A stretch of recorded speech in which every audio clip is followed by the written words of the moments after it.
Subscribe channel Truth.id dan aktifkan lonceng notifikasi untuk mendapatkan informasi seputar live streaming dan video khotbah terbaru. Posisi tombol subscribe berada di kanan atas channel kami dan jangan lupa nyalakan loncengnya. Shalom saudara sekalian, khususnya kaum ibu, kaum wanita. Bersyukur kita masih diberi Tuhan kesempatan untuk bernafas. Kita memiliki jantung yang berdetak, nadi yang berdenyut. Dan Tuhan memberikan kita segala berkat yang memungkinkan kita bisa menjalani hidup. Hal ini bukan hal yang sederhana, walaupun bisa dianggap sederhana. Tetapi kita harus menganggapnya ini hal yang luar biasa. Setiap kali kita buka mata pada pagi hari ini, pada pagi hari maksudnya, juga pada pagi hari ini, kita bersyukur atas berkat yang Tuhan berikan, kehidupan yang Tuhan percayakan. Ini bukan sesuatu yang murah, bukan murahan, bukan sesuatu yang tidak bernilai. Ini sesuatu yang sangat bernilai. Kalau Tuhan memberi kita hari yang baru, kehidupan, tubuh yang baik, metabolisme yang baik, dan segala berkat yang memungkinkan kita menjalani hidup, ini sesuatu yang benar-benar bernilai, benar-benar berharga. Dan kalau kita menerima sesuatu yang bernilai atau berharga, kita harus menghargai hidup itu. Kita harus memandangnya sebagai bernilai. Nah, bagaimana kita menganggap hidup ini berharga dan benar-benar memperlakukan kehidupan ini sebagai sesuatu yang bernilai? Kalau kita mempersembahkan ini untuk Tuhan. Mempersembahkan hidup untuk Tuhan di kalangan gereja tertentu dipahami sebagai menyerahkan diri menjadi pendeta atau full timer. Ini tidak tepat. Memang ada orang yang dipanggil sebagai full timer. Ada orang yang dipanggil sebagai pelayan jemaat atau hamba Tuhan. Tetapi saudaraku, bukan berarti orang yang tidak menjadi full timer di dalam gereja, bukan berarti seseorang yang tidak menjadi pendeta, itu bukan full timer bagi Tuhan. Ya, jangan berpikir bahwa hamba Tuhan itu hanya mereka yang menjadi pendeta, pejabat gereja maksudnya, yang menjadi full timer di dalam lingkungan gereja. Ini benar-benar salah, tidak tepat saudaraku. Bahkan ironisnya,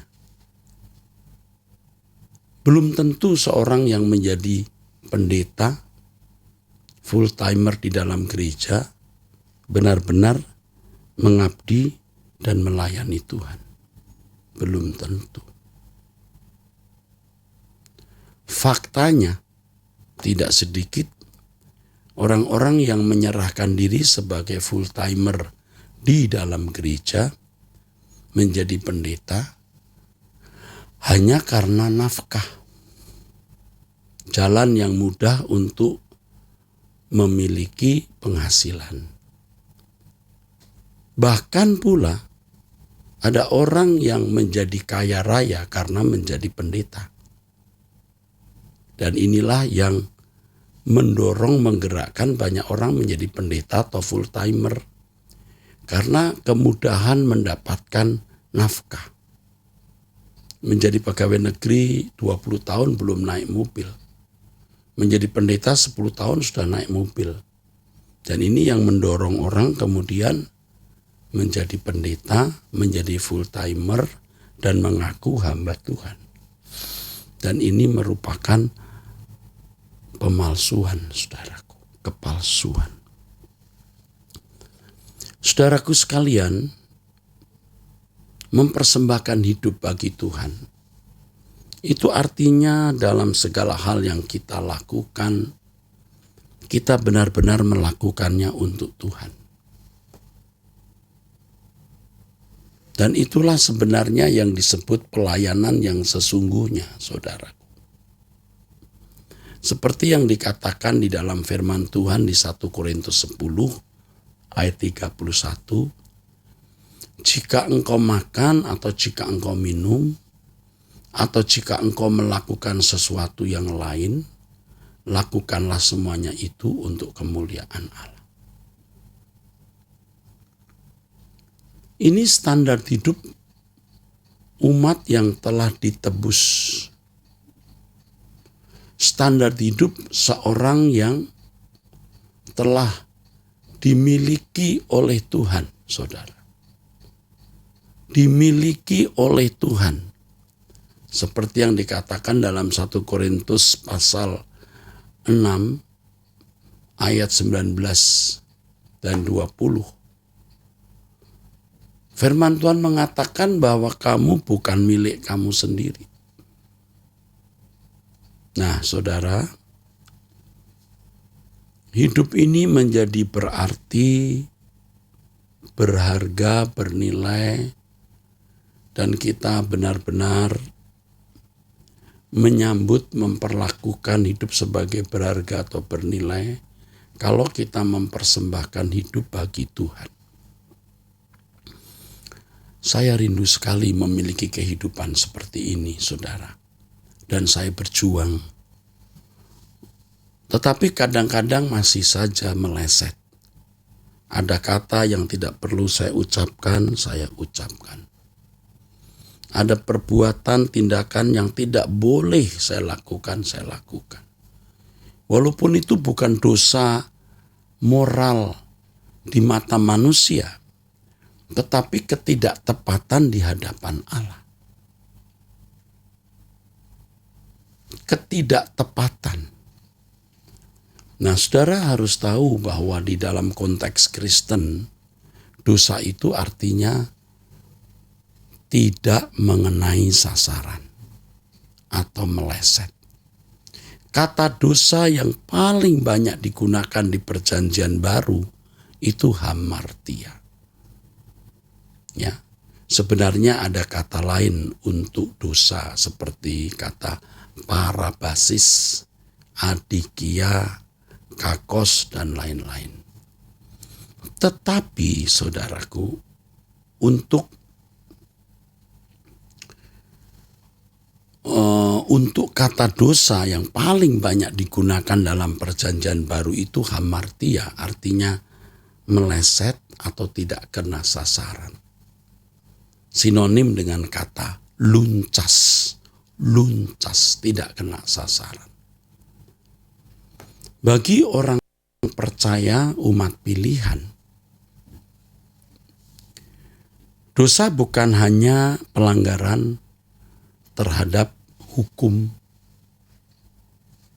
seperti 10 perintah Allah atau hukum moral umum. Bukan hanya itu. Mestinya bagi orang percaya, pelanggaran secara umum atau pelanggaran terhadap hukum Taurat sudah tidak kita lakukan lagi. 10 perintah Allah itu hukum yang mestinya sudah kita lewati, sudah kita lakukan. Tidak lagi melakukan pelanggaran moral secara umum. Mestinya begitu, saudara. Tepatnya begitu, saudara. Mestinya begitu, tepatnya begitu, saudara. Supaya kita masuk kepada level yang lebih tinggi. Jadi kalau orang Kristen masih berjudi, mabok, berzina, itu sudah tutup buku, sudah masuk kotak, saudara. Mestinya perbuatan-perbuatan yang melanggar moral umum seperti korupsi, ya, menganiaya secara fisik orang lain, menyakiti orang dengan perkataan atau secara verbal, itu sudah mestinya dilewati, saudara. Ya, mencemarkan nama baik orang, merugikan sesama, berdusta, mestinya sudah harus dilewati. Yang sekarang kita gumuli adalah ketepatan. Ketepatan. Kalau orang datang minta tolong saudara, saudara harus tepat apakah ditolong atau tidak. Ini bagianmu atau tidak.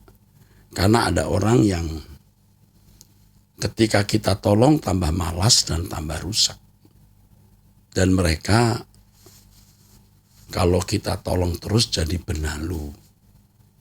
Jadi simbiosis parasitisme.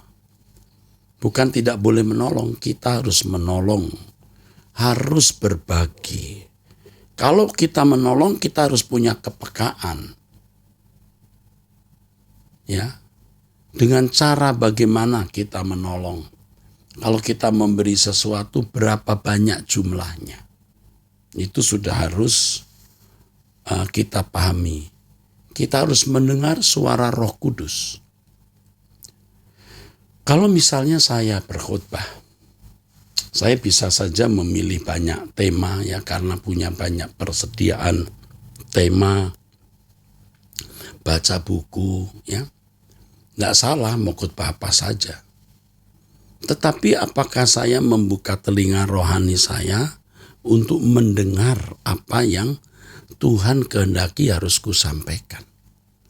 Kalau tidak tepat, saya berdosa.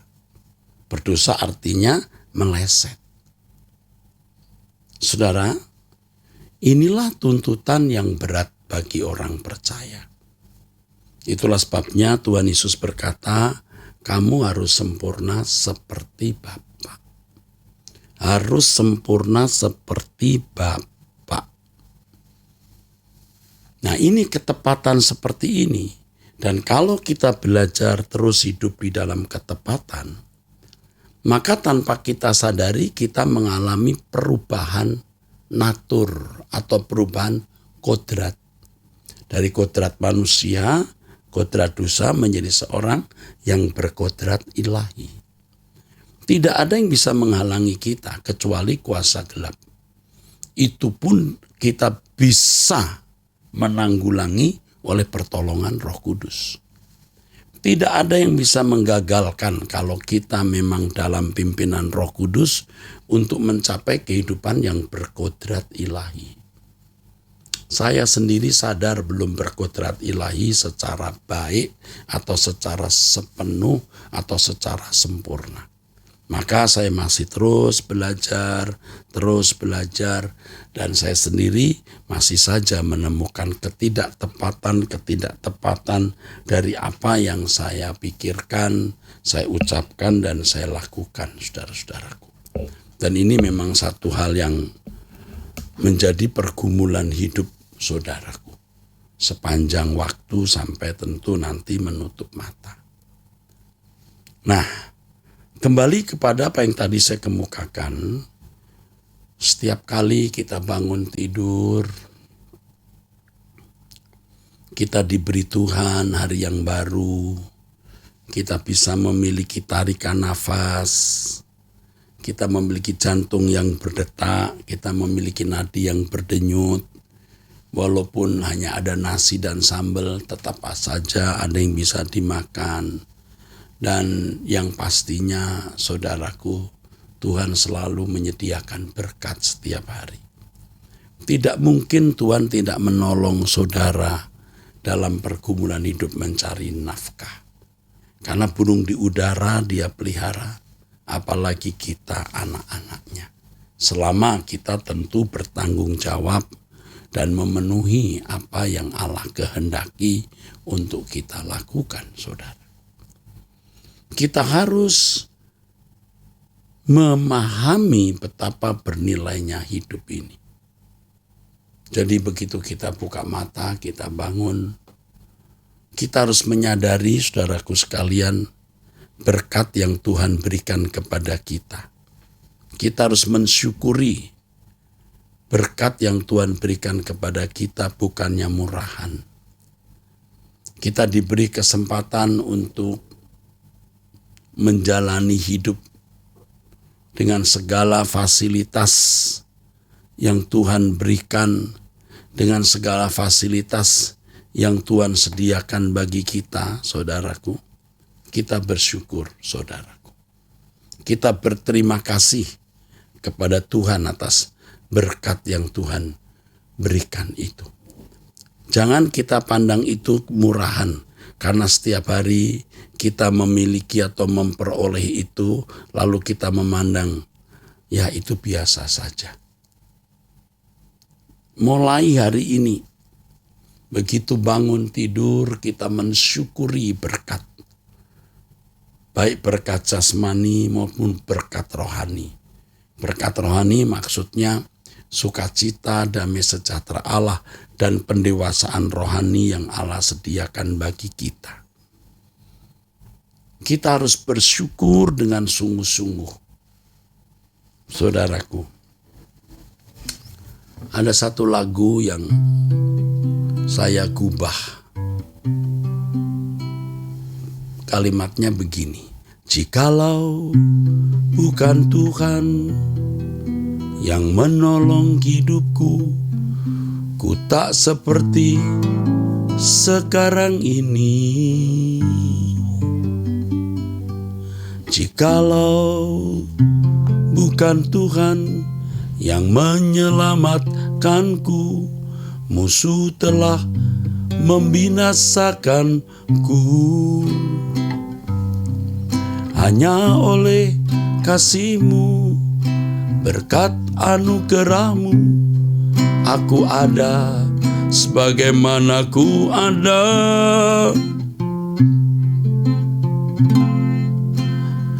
Elohim Yahweh, Allah Israel, Bapa di surga. Jikalau bukan Tuhan yang menolong hidupku, ku tak seperti sekarang ini. Jikalau bukan Tuhan yang menyelamatkanku, musuh telah membinasakanku. Hanya oleh kasih-Mu, berkat anugerah-Mu, aku ada sebagaimana ku ada. Elohim Yahweh, Allah Israel, Bapa di surga. Ku percaya Bapa, Engkau penolongku, selama-lamanya hanya Engkau perlindunganku. Bapa di surga, Kau yang ku andalkan, ku berserah penuh, berjalan bersama Tuhan, jiwaku aman teduh.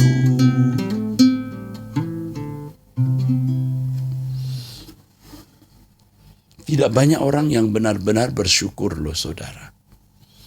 Kadang-kadang orang bangun tidur ya seperti kita dulu ya. Asal berkata terima kasih Tuhan untuk hari yang baru. Terima kasih Engkau telah melindungi menjaga kami sepanjang malam. Terima kasih.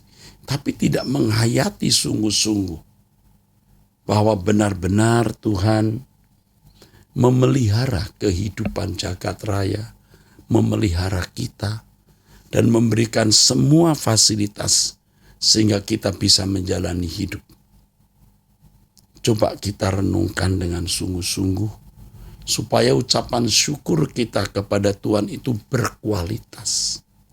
Ya, ucapan syukur kita berkualitas.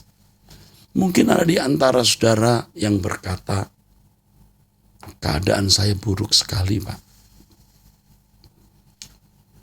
Nasib saya sial dan malang banget, Pak. Baik. Coba saudara lihat hidup orang lain.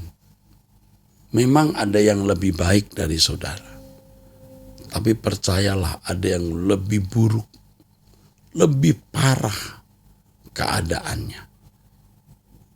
Dan ini yang mestinya saudara-saudara sekalian harus sadari. Harus sadari. Banyak orang yang jauh lebih menderita dibanding kita. Banyak orang yang jauh lebih menderita dibanding kita, saudara. Jauh lebih menderita dibanding kita. Jadi kita jangan bersungut-sungut, ya saudara. Dan ingat bahwa apapun keadaan kita, tidak pernah Tuhan memberi yang bukan terbaik. Memang akal pikiran kita sering tidak bisa mengerti mengapa keadaan seperti ini keadaan yang terbaik untuk saya. Tetapi saudaraku sekalian, itu keadaan yang terbaik untuk saudara. Saya percaya ini adalah kebenaran yang bisa membuat saudara damai sejahtera. Ada yang hidup dengan pasangan yang menyiksa, menyakiti, melukai. Ya. Ada yang hidup dengan anak yang tidak mengabdi, tidak berbakti kepada orang tua. Ada yang hidup dalam kemiskinan secara materi. Ada yang hidup di dalam tekanan masalah-masalah yang mengancam nyawa. Ada yang hidup dalam keadaan sakit dan berbagai masalah lain. Saudara pandang Tuhan. Saudara belajar berkata, hidupku milikmu. Hidupku ini pekerjaanmu Tuhan. Ya. Kalaupun aku harus jatuh hancur, aku jatuh di tanganmu. Nah, itu luar biasa. Pasrah saja kepada Tuhan. Nah, inilah yang membuat saudara akan bersyukur, saudara. Kita semua punya masalah. Kita semua memiliki masalah. Saya pun juga memiliki masalah. Masalah-masalah yang membuat kita tidak tidur nyenyak. Kalau bangun di tengah malam kita ingat masalah kita. Kita merasa tertekan. Bisa stres, bisa nyaris depresi. Mengapa harus mengalami hal ini? Tidur jadi tidak nyenyak. Bangun tidur ingat lagi masalah itu. Akhirnya kita memberhalakan masalah. Sementara berkat yang Tuhan berikan menjadi kabur di mata kita dan kita tidak dapat melihatnya. Mestinya saudaraku sekalian, kita memandang Tuhan. Keadaan kita adalah keadaan yang terbaik. Walaupun kita tidak bisa mengerti, tapi kita bisa percaya kepada Tuhan. Kehidupan yang Tuhan berikan kepada kita setiap hari itu kehidupan yang mahal, yang berharga. Tuhan Yesus mengatakan kamu tidak sanggup menambahkan sehasta saja ya umur hidupmu, kamu tidak sanggup. Jadi untuk apa kita menjadi khawatir, takut, bersungut-sungut, sedangkan menambahkan umur kita 1 hasta saja tidak sanggup, tidak bisa. Jangankan 1 tahun, 1 bulan kita tidak sanggup menambahkan umur hidup kita. Jangankan 1 bulan, 1 minggu kita tidak sanggup. Jangankan 1 minggu, 1 hari. Jangankan 1 hari, 1 jam. Jangankan 1 jam. Menit berikut apa kita bisa atau masih bisa hidup. tidak seorang pun tahu dan kita tidak berkuasa atas hal ini. Nah, saudaraku sekalian, jadi kalau Tuhan memberi kita umur, hari yang baru, kehidupan, itu berharga. Yang pertama ingat, kita harus benar-benar mensyukuri. Terima kasih Tuhan atas berkat ini. Kesehatan atau keadaan tubuh yang masih bisa dijalani, berkat-berkat jasmani, dan berkat-berkat lain yang Allah sediakan. Kita syukuri dengan sungguh-sungguh. Jikalau bukan Tuhan yang menolong hidupku, ku tak seperti sekarang ini. Jikalau bukan Tuhan yang menyelamatkanku, wow, musuh telah membinasakanku. Hanya oleh kasih-Mu, berkat anugerah-Mu, aku ada sebagaimana aku ada. Elohim Yahweh, Allah Israel, Bapa di surga. Jikalau bukan Tuhan, artinya hanya Tuhan saja. Maka dalam lagu yang tadi saya nyanyikan, termuat kalimat di dalam referennya, ku percaya Bapa Engkau penolongku, selama-lamanya hanya Engkau perlindunganku. Kau yang kuandalkan, ku berserah penuh, berjalan bersama Tuhan jiwaku aman teduh. Saudara sekalian, setelah kita mensyukuri berkat pemeliharaan Tuhan ini, kita menghargai kehidupan, menghargai berkat yang Tuhan berikan. Baik kesehatan, makan, minum, dan semua fasilitas, kita syukuri. Lalu kita pandang bernilai, kita anggap, kita perlakukan bernilai, saudaraku. Kita anggap, kita perlakukan bernilai. Caranya bagaimana? Kita hidup untuk Tuhan. Hidup untuk Tuhan, saudaraku. Artinya, dalam segala hal yang kita lakukan, saudara, dalam segala hal yang kita perbuat, kita melakukannya untuk Tuhan. Jadi tidak ada sesuatu yang kita lakukan yang tidak sesuai kehendak Allah. Tidak ada yang kita lakukan yang meleset, tapi tepat seperti yang Allah kehendaki. Tepat, bukan hanya tidak melanggar moral secara umum, tapi segala sesuatu yang kita lakukan tepat seperti yang Allah inginkan. Setiap kata yang kita ucapkan, setiap kalimat, setiap narasi atau percakapan, coba saudara belajar untuk itu. Ya saudaraku, kita mengakui kebaikan Tuhan, kita mengakui pemeliharaan Allah, kita mengakui Dia Allah yang menciptakan langit dan bumi dan memelihara kehidupan dan memelihara kita. Lalu yang kedua, kita melakukan segala sesuatu sesuai dengan kehendak Allah. Tepat seperti yang Allah kehendaki. Tepat seperti yang Allah mau, saudara. Nah, ini kehidupan yang bernilai. Dengan cara demikian, kita memperlakukan hidup ini secara bermartabat. Kalau kita tidak hidup di dalam perkenanan Tuhan, tidak hidup di dalam kehendak Tuhan, kita tidak menjadikan hidup kita bermartabat. Hidup seseorang bermartabat bukan karena mobilnya mewah, rumahnya bagus, hartanya banyak, gelarnya sederetan panjang, bukan karena kekuasaannya tinggi. Sama sekali tidak ditentukan hal tersebut, sama sekali. Hidup kita bermartabat kalau kita dalam segala hal yang kita lakukan tepat seperti yang Allah keinginkan. Tepat seperti yang Allah kehendaki. Dan itu perjuangan kita semua. Saya mengerti saudara sebagai pedagang tidak mudah untuk jujur di tengah-tengah manusia di sekitar saudara yang licik, ya, jahat saudara. Tidak mudah bagi saudara pejabat pemerintah atau pejabat keamanan atau siapapun saudara yang hidup di tengah-tengah di mana orang menyalahgunakan kekuasaan, melakukan praktek kolusi, nepotisme. Di mana-mana di seluruh dunia selalu saja ada yang demikian. Apalagi di masyarakat yang memang korupsi sudah menjadi budaya. Dimanapun di seluruh belahan dunia ini, seorang yang mau jujur akan tersingkir.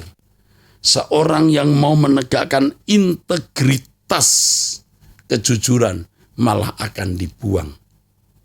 Jadi sudah menjadi dosa berjemaah istilahnya. Dosa rame-rame, dosa komunitas, dosa masyarakat, dosa kelompok. Ini togetherness, kebersamaan dalam berbuat dosa. Semua korupsi, Anda tidak korupsi sendiri, wah masalah itu. Tetapi kalau kita benar-benar mau hidup bermartabat di hadapan Allah, dengan martabat yang benar, saudaraku, maka kita tidak akan menyentuh dosa. Kita tidak akan menyentuh apa yang meleset, yang tidak sesuai dengan kehendak Allah. Jangankan saudara jemaat awam ya dengan masalah-masalah umum. Saya sebagai pendeta juga tanpa sadar kadang-kadang bisa meleset, saudara. Saya minta pengurapan Tuhan, minta kuasa Tuhan dihadirkan. Ternyata di balik permintaan saya ada satu ambisi. Mau menjadi pendeta yang bisa mendemonstrasikan kuasa Allah. Dan itu menjadi prestis, harga diri dan nilai saya. Tuhan tegur. Tidak boleh begitu, Eras. Ya memang mulut kita mengatakan semua untuk kemuliaan-Mu Tuhan. Kasihan orang-orang sakit ini. Mereka membutuhkan mujizat-Mu. Betul. Doa itu betul. Beban itu benar. Tetapi di ujung hati kita masih ada catatan. Ada bungkusan di situ. Keinginan untuk memiliki nilai diri di dalam dan melalui pelayanan. Itu bisa terjadi. Maka kita harus memiliki perjumpaan dengan Tuhan dan Roh Kudus memimpin kita untuk melihat keadaan kita yang sebenarnya. Ya, menantu-menantu terhadap mertua, seberapa engkau tulus terhadap mertuamu dan kau mau anggap dia sebagai orang tua kandungmu, walaupun mereka bisa saja berbuat sesuatu yang menyakitkan kamu. Mertua-mertua terhadap menantu, seberapa saudara sungguh-sungguh mencintai, mengasihi menantumu seperti atau seolah-olah dia anak kandungmu. Dan memang kalau dia sudah menikah dengan anakmu, dia juga menjadi anakmu walaupun dia menantu. Saudara, hidup kita bermartabat. Dan kita memperlakukan hidup ini sebagai bernilai, bukan murahan. Kalau kita melakukan segala sesuatu di dalam ketepatan seperti yang Allah kehendaki. Ketika Tuhan tegur saya karena masih ada motif yang kurang tepat, walaupun itu kecil atau lemah di ujung hati saya bertobat. Dan lahirlah lagu ini, saudaraku. Lagu ini saya tulis hanya beberapa menit sebelum doa pagi. Ketika Tuhan menegur saya, jangan mengingini apa yang membuat engkau seperti memperdaya aku. Engkau mau perdaya aku, Eras, dengan permintaan itu. Ampuni saya, Tuhan. Lalu saya menulis lagu ini yang meluap dari hati saya. Ku hanya ingin mengasihimu. Ku hanya ingin mengasihimu. Ku ingin hanya mengasihimu. Nah, setelah Tuhan tegur saya saya sadar tidak tepat ini. Ku hanya ingin mengasihimu dengan segenap hati dan jiwaku, dengan segenap akal, budi dan kekuatanku, hari ini dan selamanya. Ku hanya ingin menyenangkanmu, segala perkara setiap waktu, sejak ku hidup di bumi sampai di sorga, hari ini dan selamanya. Nah, lagu itu saya tulis, cuman referennya belum dapat, lalu saya ambil dari lagu lain, karangan saya juga. Menyenangkanmu,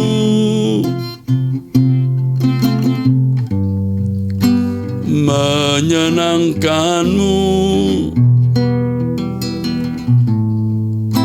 senangkan Tuhan dalam segala perkara, menyenangkanmu, senangkanmu ya Tuhan, dimanapun ku berada, senangkan Tuhan. Nah, saudaraku sekalian, hidup kita bermartabat kalau kita menyenangkan Tuhan. Nah, cara berpikir ini harus merasuk di dalam jiwa saudara, ibu-ibu, kaum wanita. Banyak kaum ibu, kaum wanita yang kehilangan gambar diri. Dari kecil diperlakukan tidak adil oleh orang tua. Mungkin juga mengalami perlakuan-perlakuan yang tidak senonoh dari orang lain, entah itu dari famili, keluarga dekat atau tetangga. Ya. Lalu ketika memiliki pasangan hidup dikhianati atau punya anak-anak tidak menghormati. Hal-hal ini menyakitkan, hal ini melukai saudaraku. Dan itu membuat seseorang kehilangan gambar diri. Ia tidak menghargai dirinya. Aku jelek katanya. Dia berkata kepada dirinya, aku jelek, aku hina, aku bodoh, aku tidak cantik, aku tidak berharga, aku tidak bernilai. Nah, kalau sudah berkeadaan seperti ini, wah ini sakit saudara. Tidak bisa mengerti bahwa kehidupan yang diberikan Tuhan itu berharga atau bernilai. Bangun tidur, dia tidak bisa mensyukuri kehidupan yang Tuhan berikan. Suara jiwanya hanya, kamu jelek, kamu bodoh, kamu miskin, kamu tidak berpendidikan, kamu layak diperlakukan seperti ini atau dianiaya, dipersekusi. Yang ada hanya keluhan, ratapan. Dan ini benar-benar membuat jiwa orang itu tambah hari tambah sakit. Tetapi sekarang setelah saudara mendengar firman Tuhan ini, saudara mulai menyadari bahwa hidup itu berharga. Hidup itu bernilai. Saudara itu diciptakan oleh Tuhan. Saudara dan saya ini ada karena Tuhan mengendaki, Tuhan mengingini Anda ada.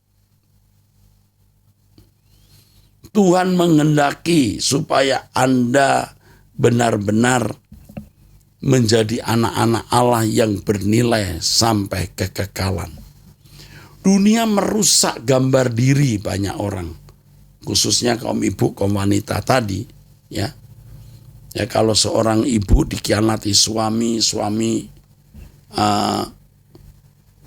terikat dengan wanita lain yang lebih cantik, lebih kaya, Lalu suami berkata, kamu jelek, kamu miskin. Nah, ini merusak gambar diri.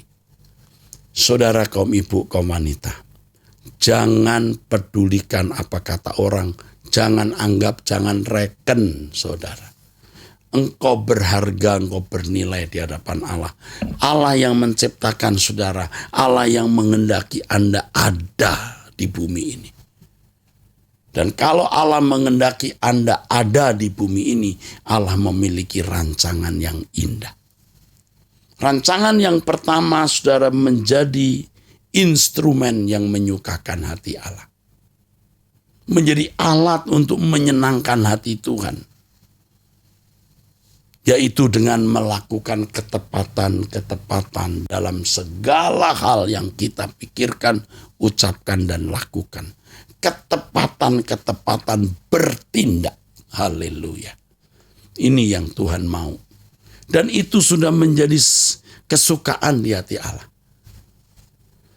Tidak harus full-timer. Tidak harus menjadi full-timer gereja atau menjadi pendeta. Tetapi setiap kali kita melakukan segala hal dalam ketepatan, itulah pelayanan yang sesungguhnya.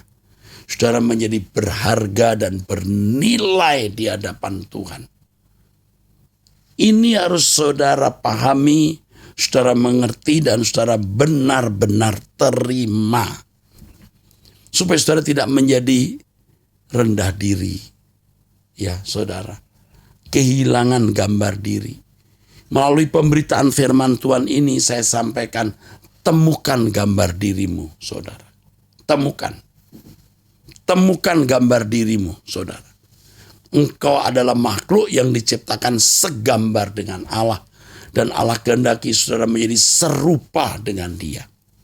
Nah, sekarang yang saudara-saudara harus gumuli bersama saya adalah setiap hal yang kita lakukan tepat seperti yang Allah kehendaki. Segala sesuatu yang kita lakukan tidak meleset, tidak luncas, tetapi kena sasaran. Dalam doa kita bisa berkata, Tuhan, buat aku untuk melakukan kehendak-Mu setepat-tepatnya. Artinya tidak meleset ya. Setepat-tepatnya. Tolonglah aku Tuhan. Tuhan pasti menolong.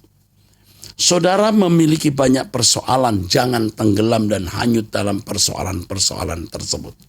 Hidup kita tidak mungkin tidak menghadapi persoalan atau masalah. Jangan dibelenggu oleh masalah, jangan diberalakan oleh masalah. Masalah persoalan hidup sebesar apapun tidak akan dapat membunuh dan menenggelamkan saudara.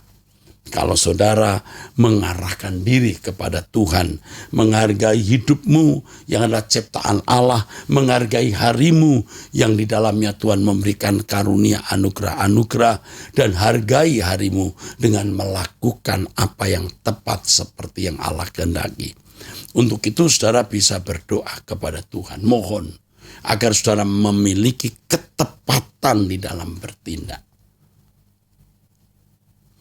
Lagu yang tadi saya nyanyikan, ku hanya ingin mengasihimu dengan segenap hati dan jiwaku, dengan segenap akal budi dan kekuatanku hari ini dan selamanya.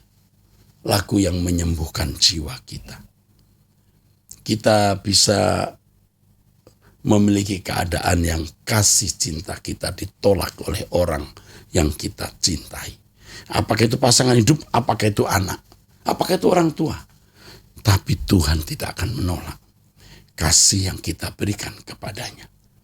Kita telah menerima kasih-Nya, berkat pemeliharaannya. Kita membalas dengan mengasihi Tuhan. Segenap hati, jiwa, akal budi, dan kekuatan. Dan kita hidup hanya mau menyenangkan hatinya. Mari kita berdoa. Bapa di dalam surga, ubahkan hidup kami mulai saat ini untuk memiliki ketepatan dalam bertindak sebagai sikap hormat kami dan cinta kami kepada Bapa di surga. Terima kasih Bapa, dalam nama Yesus Kristus kami bersyukur, kami berdoa. Amin. Amin.